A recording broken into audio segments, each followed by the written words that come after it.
లేకపోతే వలలో చిక్కుకున్న తర్వాత తప్పించుకున్న చేపలమా, లేదా తప్పించుకోవడం కూడా చేతకాక దాంట్లో ఉండిపోయి ఆయన బుట్టలోకి తర్వాత పొట్టలోకి వెళ్ళిపోయిన చేపలమా?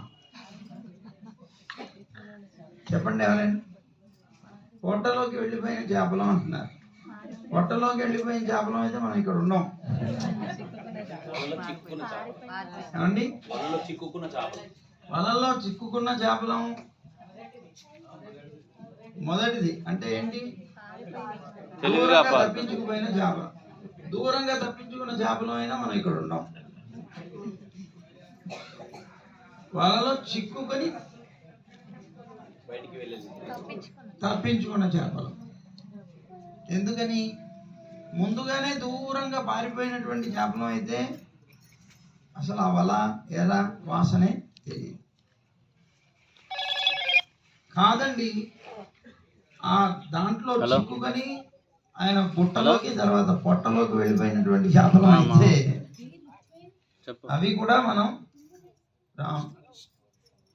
చిక్కుకొని తప్పించుకున్న చేపలు.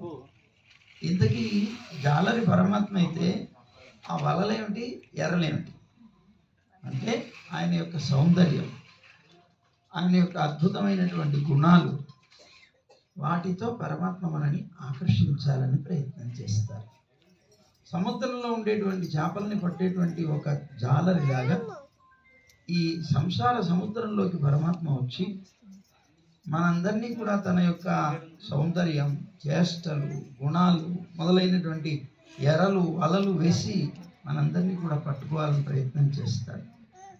అలా పట్టుకోవాలని ప్రయత్నం చేస్తే తెలివిగా కొన్ని తప్పించుకుపోయాం. తప్పించుకొని పారిపోయినటువంటి వాళ్ళము అని మనకు ఎలా తెలుసు అనంటే, ఆ వలలో నుంచి తప్పించుకునేటప్పుడు దానికి ఉండేటువంటి నాచో నీచో మనందరినీ అంటి ఉంటుంది.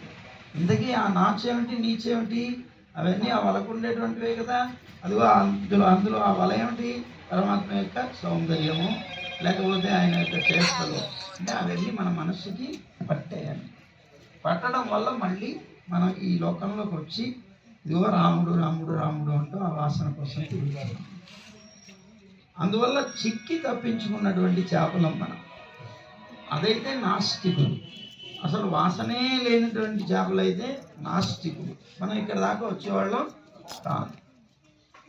చిప్పి తట్టలోకి లేదా అదే బుట్టలోకి లేదా పొట్టలోకి వెళ్ళిపోయిన వాళ్ళం అయితే మోక్షం పొందిన వాళ్ళం. అర్థమైందండి? చిక్కి తప్పించుకున్న చేపలు. ఇక ఇప్పుడైనా కనీసం జ్ఞానం తెచ్చుకొని మనం ఒకసారి పరమాత్మకి చిక్కిన తర్వాత మళ్ళీ తప్పించుకోకుండా ఉండాలి అని ఒక ప్రతిజ్ఞ తీసుకొని మీరందరూ కూడా భగవంతుడికి చిక్కాలి. చిక్కిన తర్వాత మనం తప్పించుకోకూడదు. అది పుట్టలోకి తర్వాత పొట్టలోకి వెళ్ళిపోవాలి అనుకోవాలి. అలాంటి వాళ్ళుగా మనం బ్రతుకుదాం. జై గోవింద.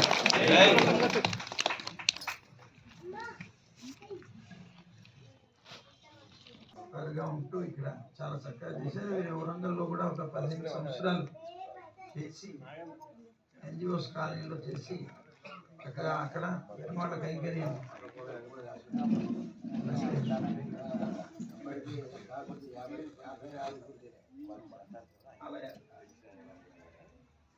చక్కగా చేస్తున్నటువంటి కుటుంబానికి అన్నికి అనేక మంగళాలు చేస్తున్నారు. అలాగే రామ శబ్దాన్ని మనం పలికేటప్పుడు రా